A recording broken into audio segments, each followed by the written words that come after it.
spiritual being. I'm trying to reach my fucking third eye as I'm seeking for my true self.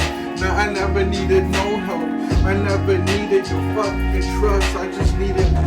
You can learn a lot about me. How about this weed? How about this ecstasy? Is what we need. What you trying to be? What was that? I know this was got some beat. Yeah. What's up? Yeah.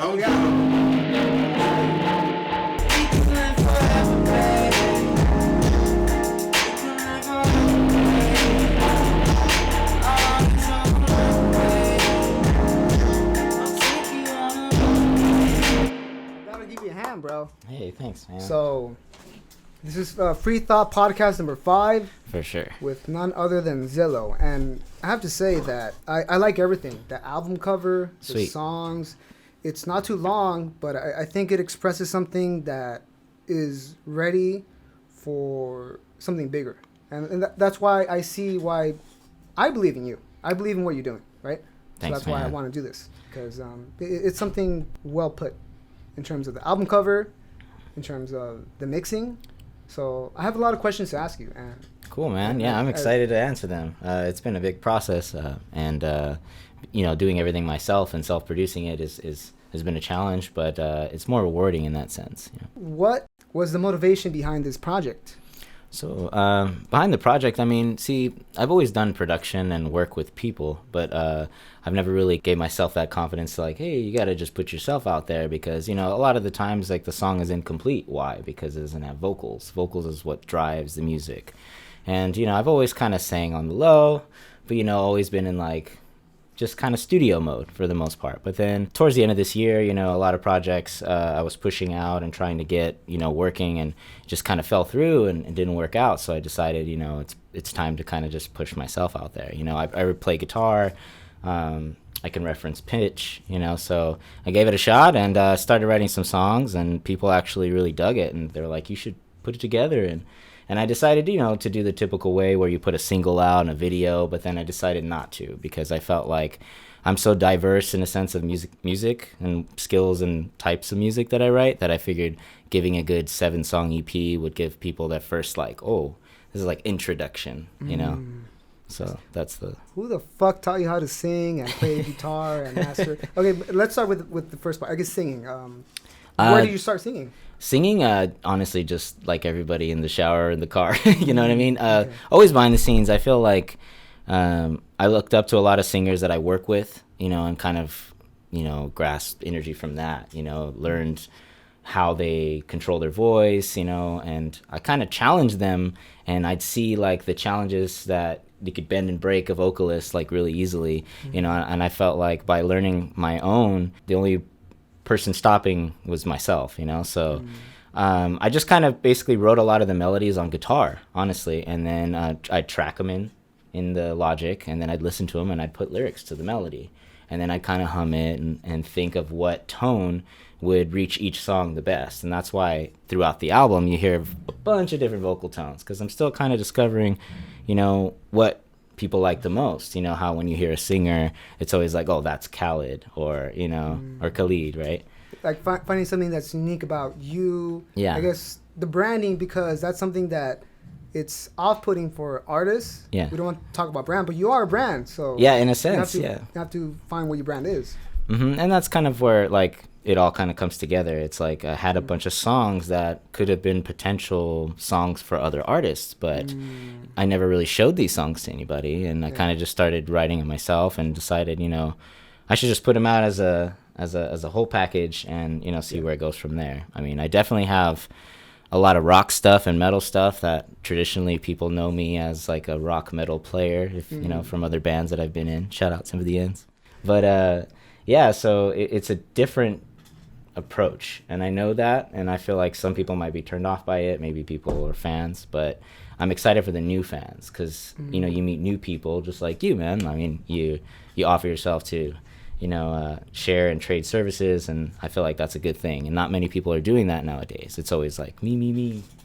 It's important. So, it's important to collaborate. I believe a lot in collaboration, and that's why I do this, because I win, you win, we all win, he wins, right? So exactly. Everyone wins when we collaborate. And I wanted to ask you about the background, because this wasn't the type of music that you were doing originally.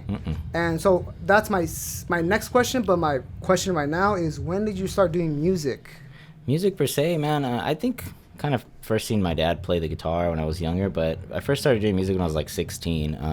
I really honestly have to thank my brother-in-law. He honestly taught me literally everything I know. He kind of was the guy that was like, you should play guitar, and he heard me play a couple melodies on a keyboard one day, and he kind of knew, you know. So like he brought me up, man. I mean, he taught me everything, you know, all about music theory and learning how to hold the guitar. And I kind of just went my own direction after a little while, because you know, as an artist, you kind of want to grow and adapt to different things, you know. So after a while, I didn't really want to learn the theory portion. I wanted to just songwrite, so I started recording at that point. And what age again? I'd say 16, probably. While everybody was out partying, I was playing guitar. And you know, I feel like you're gonna get good at anything as long as you put the time into your craft. And for me, it was always guitar, because I always looked up to my brother and I wanted to play music, so my dad played guitar. I felt like it was natural, but the singing thing was literally like just within this last year. So that's crazy. It's crazy, that right? That almost seems unbelievable. Yeah. That's because the singing is on point. Thanks, man. So you know what you're after, right? The texture, the cadence. Yeah. So like everything's well put. As in, like I thought this. I even showed this to a friend of mine, and awesome. he thought this is like a major artist. You know. What? You know what so what I'm saying is, okay, what is happening here is well done, and I'm a fan of it. Thanks, man. I'm glad something is happening in San Jose, because for the longest time, we were talking about a music scene in San Jose, because I know there's a lot of potential in San Jose. Yeah. But we're not really known for music. Oakland is, San Francisco is, but not San Jose. Not really so San Jose. Can you explain the work that you did in order to make this sound really nice? Honestly, like a lot of the songs I wrote like on my phone, or just like an idea that I'd hum through a voice memo, and then I'd come into the lab, basically the studio, and I'd play a couple chords on the guitar, figure out a progression, and then once I kind of lay that down, then it's like always drums. And once I get the beat rocking, then basically I layer all my sounds. And a lot of my sounds I tried to kind of minimize, you know, synthetic stuff and all that, and just really keep the guitar a main thing. And that's why I added guitar for like every song, because that's where I started. You know, that's kind of what makes it different. And then along with the vocals, it's like I'm pairing it with what I'm playing. So it's like, I don't know, you see like John Mayer, he plays things within his vocal range that are like add subtleties and add that harmonic, you know. That's like kind of different tracks, like different higher, tracks, lower, to add fullness to them. And that's kind of what I've been trying to experiment, and it took a long time, and you really don't know what's good until you kind of show people. So like that's the point here, you know. It's to build a platform, you know. I feel like this whole process, and the reason why I chose the art and everything for it, it's about discovery. It's about like that imagination. It's like something that was not a thing and then now is a thing. So I want to ask you about your album cover. Going through the songs, and when I started naming the songs like Fly and Sober and keeping them one word, you know, they all started to paint a picture, you know, like, oh, this is kind of like spacey kind of, you know, but they're all not necessarily about a girl, but about like a relationship or about a struggle, you know, like for Sober, for instance. It's not about a girl or anything. It's about, you only love me when I'm sober. Yeah, it's about, you know, how sometimes people that you know and see every day can act a certain way and say hello to you, and then one day like they could be drunk and then they say some things that they feel, and then that changes the relationship and the tone of how you react around that person. And sometimes all it takes is one night and it changes everything, you know. So I feel like, you know, I wanted to make that a concept for Sober, because it's like, you only love me when I'm sober, you know, like you put that condition, and I feel like you shouldn't, you know, you got to be open about it. I was looking at that song in particular on one level in terms of you only love me when I'm sober. So I thought it was a song about drugs, but I could see how you could bend it where someone that doesn't take drugs could apply it to themselves in terms of a different mental state. Yeah. Or, you know, it was honestly based off of, I had a friend that he was really close to me, and he, you know, got addicted to drugs, and, you know, and kind of fell in that path, and I tried to steer him away from it for a long time, and then he started hanging out with other people, and once I couldn't really pull him from that, you know, you try to help somebody, but then if they don't want to take the advice, you can only go so far, right?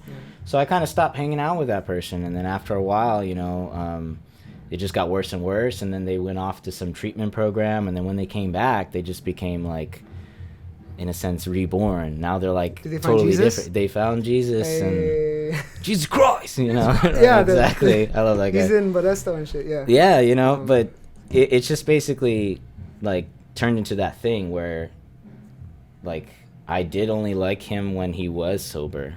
Like, I do put that condition because we grew up together. You know, we had hung out all the time, and then drugs just changed him so much that basically like I don't recognize them anymore, right? So that's the picture. And without knowing me as a person, or knowing me telling you or explaining you anything of how I thought of the song, somebody can easily look at the lyrics and kind of just be like, oh, well, yeah, you only love me when I'm sober, you know. And then the next part, it says I can do this by myself, because when people are drunk, they feel like they're superhuman, you know. So I really did spend time kind of trying to make it relatable to any listener that doesn't know me, and I felt like that was the goal, you know. That was the projected goal, at least. There's this, you know, as a music maker myself, there's this argument that I have with myself and other people that you want to be original, but you don't know if your originality won't be accepted. That's exactly one way of making music, and the other way is to make it doing what you like, but knowing that it'll be accepted by the masses. So you know that's. Do you feel that divide as well, or what's your approach in terms of? I mean, I feel like that is a divide, but see, everyone's so subjective nowadays, and I feel like that's.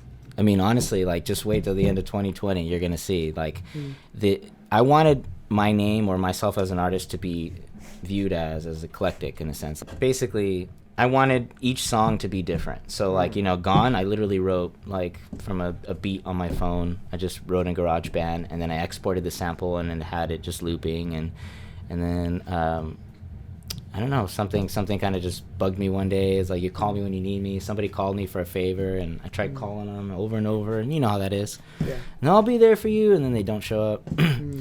I'm always that person that tries to be there no matter what. If I say I'm going to do something, I'm going to do something. And I feel like that's the surprise. It's like, you know, nobody expects this. The people that know me as Johnny, as the normal, hi, everyday, go to work 9 to 5 kind of person. And then there's the person who knows me musically as Zilloh. And I feel like that's the reason why I didn't go with my full name as my artist name. So there's a divide between you as the person Johnny and Zillow. Yeah, I feel like because you know, your name is kind of like your born name, and you're like, it's very formal, it's very like you know, and I wanted something fun and something kind of exciting and something that's going to be mysterious in a sense, because they're not going to know who that is or what that is, but when you find out, it's going to be like a discovery, you know, like down from the artwork. Like, you could be scrolling, and I guarantee you it would catch your attention. The whole process kind of comes from just like discovery, man. Like, I mean, every artist goes through these stages and stuff, but, you know, I feel like people need to break that barrier and discover that, allow themselves to kind of grow. You know, like, people are going to say, oh, you don't sing well or whatever, but once you start putting in the work and really understanding the craft and using it as like something you got to get good at, you know, like a painter, his first painting's not going to be the best, right? But after a while, you start learning your techniques, and I feel like it's all derived from that. You have to believe in yourself. If you don't believe in it, then it's not going to work. And I had to believe in myself to do it. At what point did you start believing in it? Because I think that's a common question for artists, because they'll say, oh, it's just a hobby. Oh, it's just something you do on the side. But at some point, you have to get serious, because you know that that's something that you want to do as a living. I'd say the day I quit my job, I just kind of like, I was like, yeah, my job sucks, and I'm working super late every day, and I hardly see my family, friends, and I'm not doing music, and when I do music, I'm like dead tired. So I quit my job. I literally just put notice in, and I was like, you know what, I'm not doing this anymore. And I got a job that gave me weekends off and that I could work during the day. And wait, so you found another job that literally, like 24 hours later, and then I just started that. And then when I did that, it gave me my weekends free. And then I met my friend Dan, and he basically invited me into his studio and said that I could use the space as a creative space to grow. Yeah. And that's exactly what I did. Because when you have, you cross out all your boxes, Yeah. there's nothing stopping you, then that's what you get. You get results. Yeah. You know, you set a deadline, you get results. You know, so that's what I recommend to people, man. I feel like even if it's one song, set the deadline for 2 weeks. Because if you are still excited about it in 2 weeks, it's worth putting out. I do the same shit. But in 2 weeks, what happens? You write something else, and then you don't want to work on that anymore. Yeah. You want to work on the new thing. Yeah. See, by the end of this year, I'm going to have so many songs and things in different genres that any listener that is drawn to me can literally, maybe they like metal, they're going to listen to this song. Maybe they like pop, they're going to listen to this song. Maybe they need something about self-discovery, they're going to listen to Sober. You know, it's going to be all aspects. It's going to be great. Fucking love it. Are you planning to put out metal projects, you know, your original theme after, or I mean, I feel like it's grown into a hybrid, to be honest. I feel like maybe that could be a song I could share at the end, something that didn't make the EP but is still kind of a hybrid of rock and myself as a singer. Yeah, let me say that I did see some influence of metal, right? Yeah, and that makes sense because you're using the best of different genres and putting them together. Basically, and then add a little guitar solo, because, you know, anytime you go see somebody live and you hear a guitar solo, it's like, right? Like, so why not recreate that into music nowadays? People are just either don't have the accessibility to do that, or they don't know how to do it. And me, it's like, I love playing guitar. Like, if I could just play guitar all the time, I would. But now that I've kind of blended both, it's created a whole different world of just kind of like, you know, songwriting. And what I was going to say is I could see even hip-hop influences. Mostly in the first track, right? Fly. Yeah. Has the trap snare. The kick drum. I could hear the influences in trap, hip-hop. That's shout out to JR. So JR from 4am Collective, he's a producer that actually wrote the beat and sent it to me. And I wrote vocals in one day. And I sent it back to him, and he's like, this song is so good. And I asked him personally, I said, hey, can I put this on the EP? And he said, yeah, for sure. And then I did some editing and did some mixing and stuff for it, you know, but the basis of the song was always from him. And I felt like adding one different song that wasn't created by me per se, I mean, it's like a hybrid, I felt like that would add a different dynamic. And it did, because it forced me to focus on vocals only. Rather than being a producer, rather than writing guitars, rather than writing everything else. That was just a little extra. Yeah. It was forcing me to utilize something that I liked from another producer, and then using that to write a song that's going to speak to most people. Yeah. And Do You Want to Fly Away? It's simply put. I love the beginning of the album. Thanks, man. I played several times, and I haven't exhausted it, you know? Sweet. I'm sure part of it is the fact that you worked with another producer. So I think, you know, just like Kanye, when you work with multiple people, I think the product comes out better. Yes. So, I mean, I just wanted to say that. Yeah, no, for sure. And it was a new experience because, like I said, it's vocals and everything was still kind of a new thing for me. I was still trying to discover my voice, per se. And I don't use auto-tune.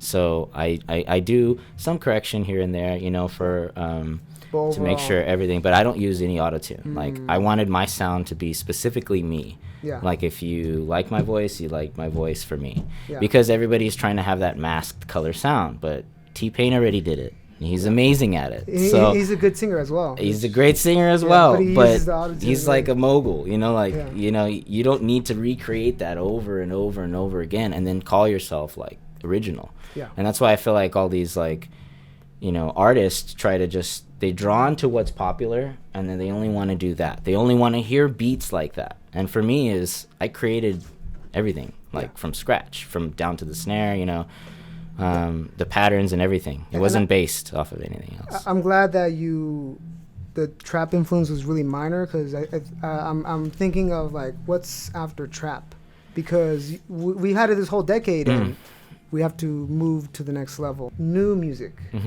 So I mean, I don't know. I mean, the only thing I could say is like these songs came from literally nothing. It came from just being creative and wanting this to be a thing, you know? So I feel like nobody allows themselves that freedom. Like, I'll stop listening to music for weeks at a time. Anything else. I won't listen to any new artists online or anything, and I don't let that cloud my judgment when I write. And I feel like that's super important, and nobody does that because you're so easily, it's like you want to go on a diet, right? And then you're around a bunch of food. Yeah. With music, it's something that I can easily just turn off. I can be like, well, I'm not going to listen to any radio. I'm just only going to listen to my music. And after a while, you start kind of like, honestly, believing in yourself more. Your mixes start getting better. You start doing more different effects. And it just kind of grows from there. And I feel like by doing that consistently, you're not only like telling yourself like, you know, what you need to fix in order to get to the next step, but you're reassuring that, you know, you're creating, you know, you're as an artist, like, and most people always search like, I want Drake type beat in YouTube. It's right? Annoying, it's but, annoying, but everybody does it. And that's the thing, is because then everything sounds the same. Or you'll hear somebody release a song on SoundCloud and it's like 4 people use the same beat. And it's a great beat. And shout out to all the producers that make those beats. But it's not your song. It doesn't become your song. Like, whereas these songs, they're my song. But also, it's following the trend. Following the trend, man. And I'm not going to follow the trend. It's going to be different. I'm going to start a trend. Yeah. I've always believed in that, in terms of being very unique, positioning yourself in terms of you're different from everyone else, so you could only get this kind of music from this artist. So I really believe in that.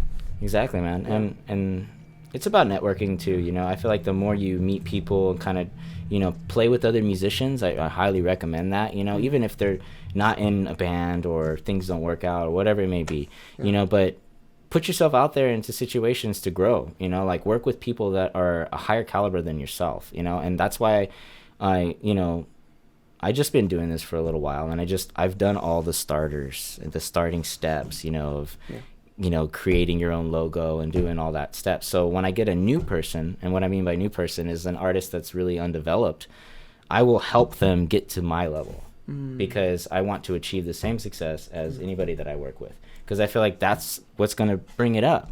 And all these people are drawn to me for that. And I started trying to figure out why, you know. And why do you think that is? It's I give them that energy, that hope, you know, that creative spark. How are you in tune with so many artists?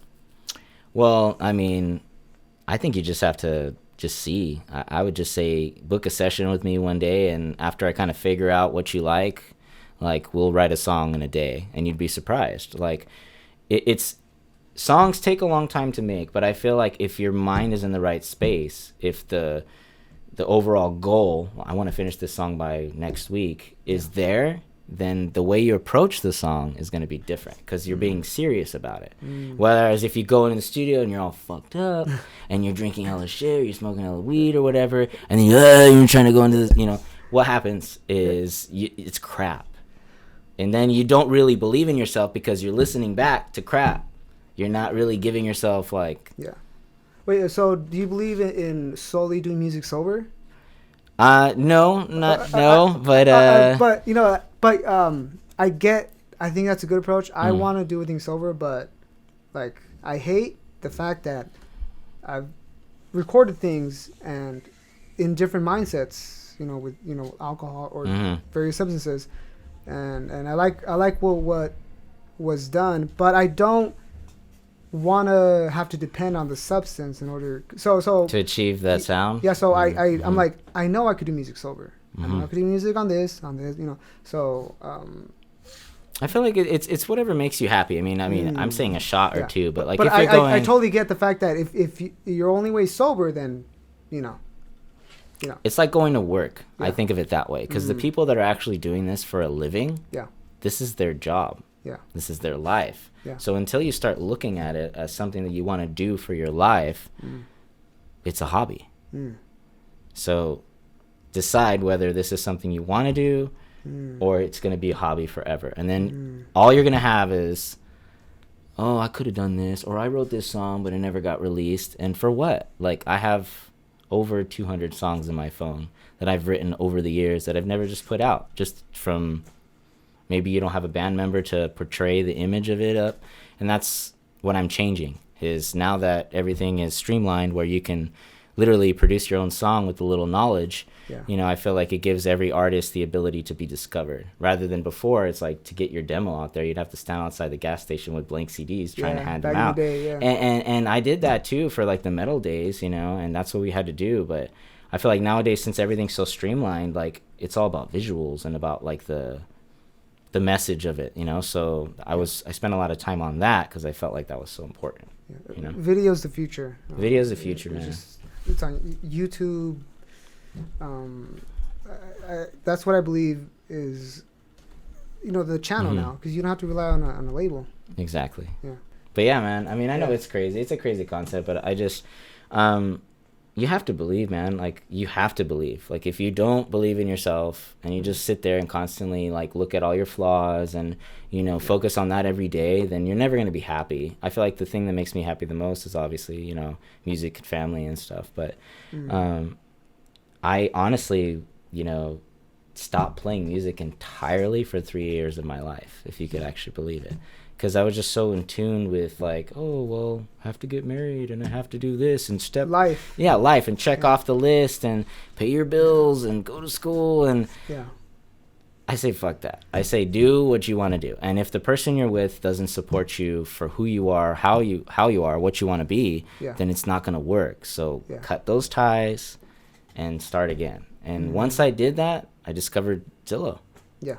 Like, think of that. Like, it was nothing. It was never a concept, never an idea, never thought in my mind. Yeah. And then just like that.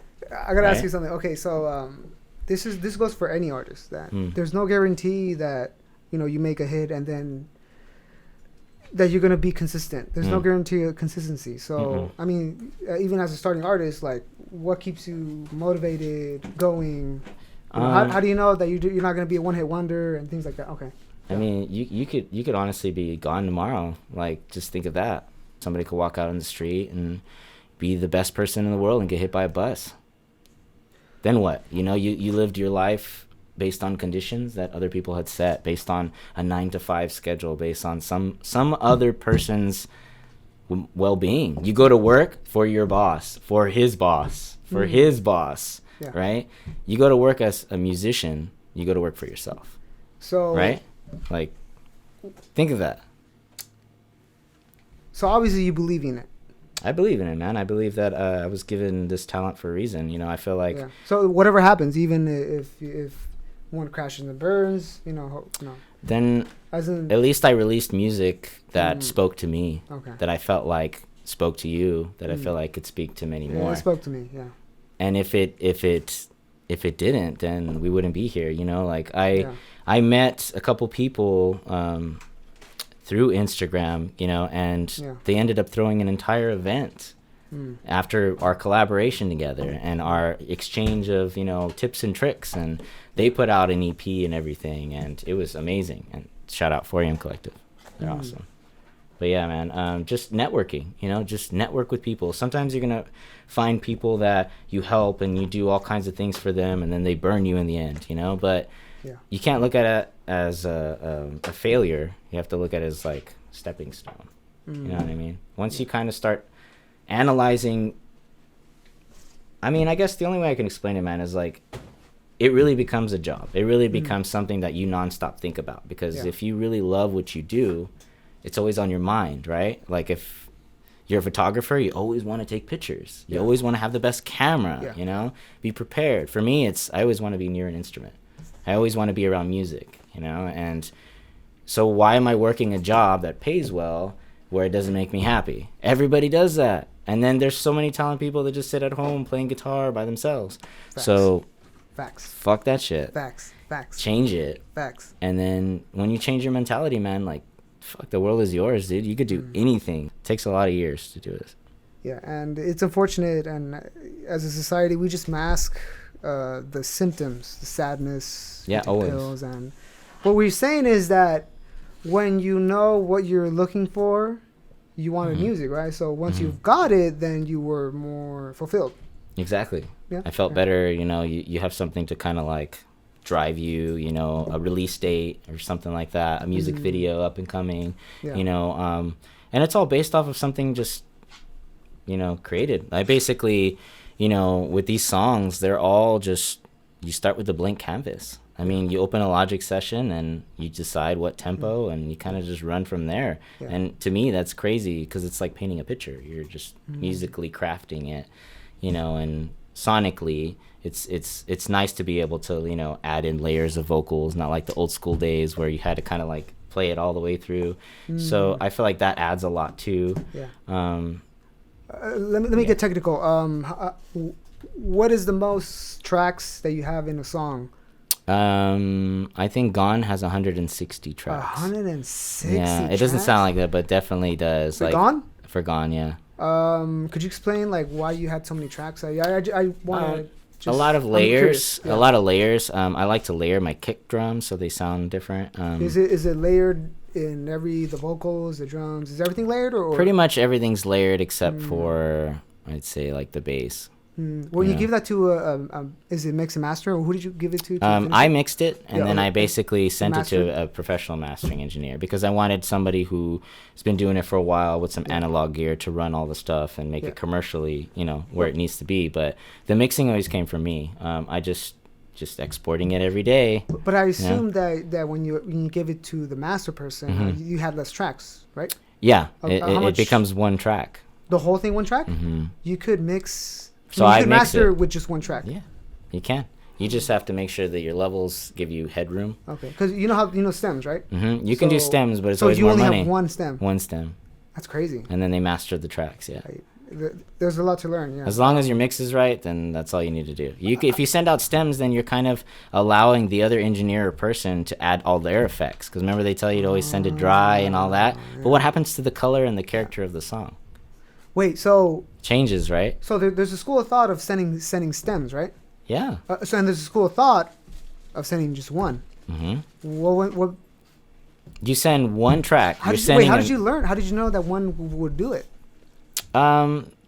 I guess just from kind of learning how to Listening mixing or- and master and listening and stuff, but Yeah. just trial and error. Like, Yeah.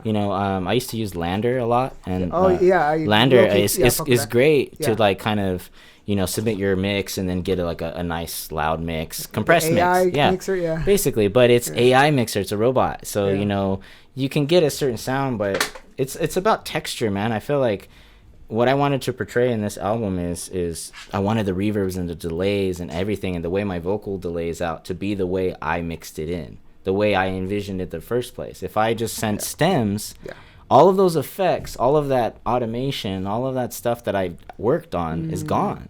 So you have to really kind of spend time on your levels and your mix, so that way you send the solid one track and then just have someone polish it. Because in a sense, like, you want to keep that originality to yourself, and that's why I became a producer. Because So hated that. when you send your mix, you have some effects in there, right? You have yeah, your effects. everything, all my You just- effects. But what was the difference between what you did and he did? His was dry because he didn't know how. When I sent it out to not the person who mastered how it, did but he a improve different it? person. Yeah, how did the master improve it? Well, master basically just evened out the bass and made the volume commercial, like to 0.1 or whatever it is. Yeah. And across all streaming platforms, and just added a little color. One of my songs, because I used some wave plugins, like it had like a hiss to it, and he cleaned it up. Mastering kind of just. You would use him again, right? Yeah, So I totally okay, would. okay. Yeah, totally would. He's great. Mastering. Engineer. So you were saying some mastering. Sorry, I'm sorry for cutting you off, but you were saying mastering. Mastering. Basically, with mastering, it's just like an overall like cleanup of your mixes, and by sending a solid one track mix, you're gonna give the person your effects and everything the way it was set up, and then they're just basically polishing it off. So I feel like if you do the stems, it's gonna change the character. That's the point. Have you tried Pro Tools? I have. I used to work with Pro You use Tools. Logic because It's just more user friendly, and I hate using PCs because they always crap out, and just when you don't have an instrument or a computer that is functioning, how are you going to focus on writing? Yeah. You know, you're dealing with an error message. It's like, fuck that, you know? So I've always gone with Mac. And so I personally use a Mac Pro Tower, and because it's just not connected to the internet, and it's always just connected for studio only. And I feel like that's important. A lot of people kind of use their personal for studio, and then their stuff crashes, and it only lasts like 5 years, and that's what happened to me consistently, and that's why I eventually made the move from Windows to Mac, and I fucking love it. Yes, and that's the same reason. But I use Pro Tools, and you know, I'm glad that Mac does what it does, because it doesn't break. It's flawless. It doesn't crack. Exactly. Mac don't crack. Mac don't crack. Exactly. So let's wrap it up. But can we have a listening session for Unreleased? Yeah, we could a little preview. I'd like to share a song that I'm gonna put out.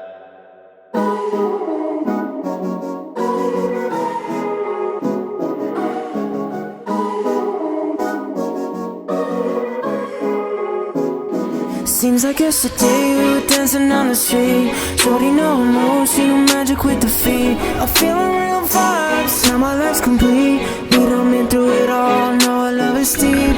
Don't want the time to go, wishing it would pass us so. All they did was tell us no. We pushed right back, me and you, that is that. 2020 is a wrap. I know that everybody be doubting us. The decisions today will change the way for us. Who you are, or who you'll be, ask yourself.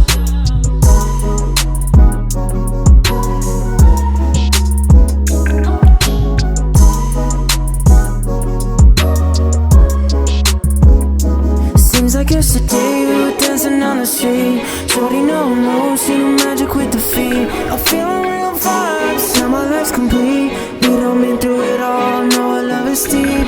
Don't want the time to go, wishing it would pass us so. All they did was tell us no. We pushed right back, me and you, that is that. 2020 is a wrap. I guess like as overall thought, be yourself, man. Be yourself, believe in yourself, you know, make friends with people that do believe in you, that support you for being you, your best version of yourself. Anyways, and don't, any person that's like criticizing you, putting you down, cut them off. Because I guarantee you they're not going to be your friends in a year. Yeah. And I've not cut off a lot of people in my life, but I've reserved my time to certain selective people based on how they treated me. And a lot of people don't do that. You always, you know, give them the same energy all the time, and they don't give it back. Yeah. It's got to be equal, man. And I feel like any artist that walks into my studio that wants to work with me, that has the same energy and drive that I do, I'm going to put it into their music. I'm going to put it into their production. And that's what's going to set it apart. It's because not only am I myself as an artist, but I'm going to be developing other up-and-coming artists. So anybody who rides with me is going to blow up too. So I just think of how you yourself can be an influencer and grow others, just like your podcast and anything, man. You're being an influencer. You're helping artists like me put it out on a platform for others to discover. You know, it's a creative thought, execution, and delivery. And just do those three things, and you got yourself a CD, you got yourself an album, you got yourself a future. Yeah. You know? You never know. Amen. Yeah, dude. Thanks for coming over. Thank you, man. I like talking to people and discussing theories and mindsets, and I definitely got what I wanted in this podcast. So thank you. Cool, man. Yeah, I ramble a little bit, but you know. I think it was in the right direction. Cool, sweet, man. Yeah, just stay tuned. I mean, there's going to be a lot of different things coming this week. I'm going to start releasing little snippets of artists that I'm working with, and I really want to build up my YouTube channel. So a lot of goals to break this year. For sure.